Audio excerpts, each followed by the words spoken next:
కూడా మొన్న ఎలక్షన్ లో కూడా మనకు కనపడింది. ఆ ఫలితాలే ఇవాళ పెద్ద ఎత్తున రావడం జరిగింది సార్. ఎస్ గోపి, మరి కాంగ్రెస్ పార్టీ పరిస్థితి ఏంటి?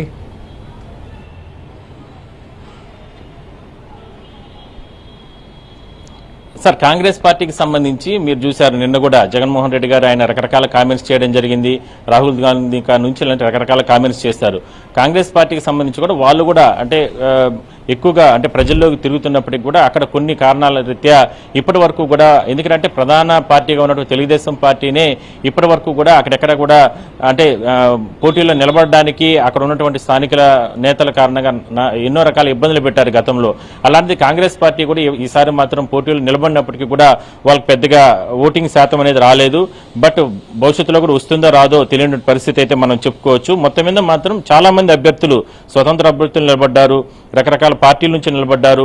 వీళ్ళందరూ నిలబడినప్పటికీ కూడా ఈ సాహసం గతంలో చేసినట్టు పరిస్థితి లేదు. ఎందుకంటే ప్రధాన పార్టీలే గతంలో పులివెందులు కానీ లేదంటే ఒంటిమిట్ట కానీ ఇలాంటి కడప జిల్లాలో ఎక్కడ అభ్యర్థులుగా నిలబడాలన్నా కూడా ఎన్నో రకాల ఇబ్బందులు గురి చేసేవాళ్ళు. ఆస్తులు ధ్వంసం చేస్తారు, అవసరం వస్తే హత్యలు చేస్తారు, బాంబులు వేసినటువంటి చరిత్ర కూడా మనం గతంలో గుర్తు చేసుకోవచ్చు. పోలింగ్ జరిగే సందర్భంలో, మేము ఎన్నికల సందర్భంగా వెళ్ళిన సందర్భంలో కూడా అలాంటి సీన్లే రిపీట్ అయ్యాయని మనం చెప్పుకోవచ్చు.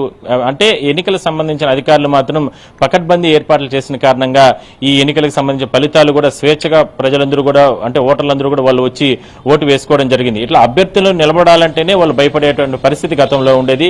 అలాంటి ఈసారి మాత్రం కాస్త వెసులుబాటు కల్పించారు. అందువల్లనే కాంగ్రెస్ పార్టీ కావచ్చు, రకరకాల మిగిలిన పార్టీలు, స్వతంత్ర పార్టీలు ఇవన్నీ కూడా వాళ్ళ అభ్యర్థులు నిలబెట్టుకోవడం జరిగింది. అయినప్పటికీ వాళ్ళకు అంటే తక్కువ శాతంలోనే వాళ్ళకు ఓటింగ్ శాతం అనేది రావడం జరిగింది. మొత్తం మీద మాత్రం ఈ రెండు తెలుగుదేశం పార్టీ కావచ్చు లేదంటే వైసీపీకి సంబంధించినటువంటి ఈ రెండు పార్టీలు ప్రధాన పార్టీలు కాబట్టి అక్కడ వీళ్ళకే ఎక్కువగా, ఎందుకంటే ఆల్రెడీ బీజేపీ, జనసేన వీళ్ళకు తెలుగుదేశంకే మద్దతు ఇస్తారు. ఆ మద్దతు కూడా ఈసారి ఎంతో సత్ఫలితాలు ఇచ్చిందని మనం చెప్పుకోవచ్చు.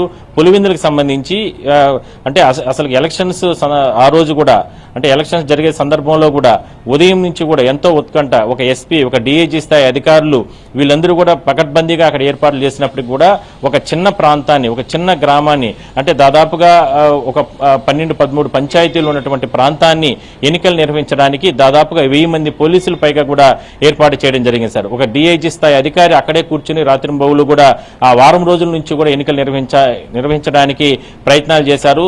అంటే ఒకనొక దశలో చాలా ప్రాంతాల్లో ఒక ఉద్రిక్తతలు చోటు చేసుకోవడం, ఒక నానా రకాలుగా ఇబ్బందులు గురి చేసి ఏదో ఒక రకంగా పులివెందుల ఖచ్చితంగా వైసీపీ గెలుచుకోవాలని వాళ్ళు అక్రమాలు చేయడం, నానా రకాల ఇబ్బందులు పెట్టడం, పోలింగ్ బూతుల్లోకి వెళ్లి ఏజెంట్లని కొట్టడం, ఇలాంటి ఏజెంట్ని ఇబ్బందులు పెట్టే ప్రయత్నం చేయడం, ఇవన్నీ కూడా చేయడం జరిగింది. కానీ వాటన్నిటిని కూడా అధికారులు అడ్డుకోవడం జరిగింది. అంటే ఎక్కడ కూడా ఇష్యూస్ లేకుండా ప్రజలకు సంబంధించి స్వేచ్ఛను కల్పించిన కారణంగానే ఇవాళ తెలుగుదేశం పార్టీకి సంబంధించిన అభ్యర్థి అత్యంత ఘన విజయం సాధించింది. 6732 ఓట్లు అంటే దాదాపుగా 5000కు పైగా కూడా మెజార్టీ వచ్చింది సార్. ఇది నిజంగా తెలుగుదేశం పార్టీకి అనుకోవచ్చు. అదేవిధంగానే అక్కడ స్థానిక ప్రజలకి ఎక్కువగా వాళ్ళకు ఒక మంచి శుభవారం అని చెప్పుకోవచ్చు మనం. ఎందుకంటే ఇప్పటి వరకు కూడా ఓటు వేసుకున్నటువంటి వాళ్ళ ప్రజలు కూడా నేరుగా వీళ్ళు ఓటులో పాల్గొన్నారు. వాళ్ళకి ఇష్టమైనటువంటి అభ్యర్థిని గెలిపించుకునే ప్రయత్నం చేశారు. ఈ ప్రభావం జిల్లా వ్యాప్తంగా ఉండే అవకాశం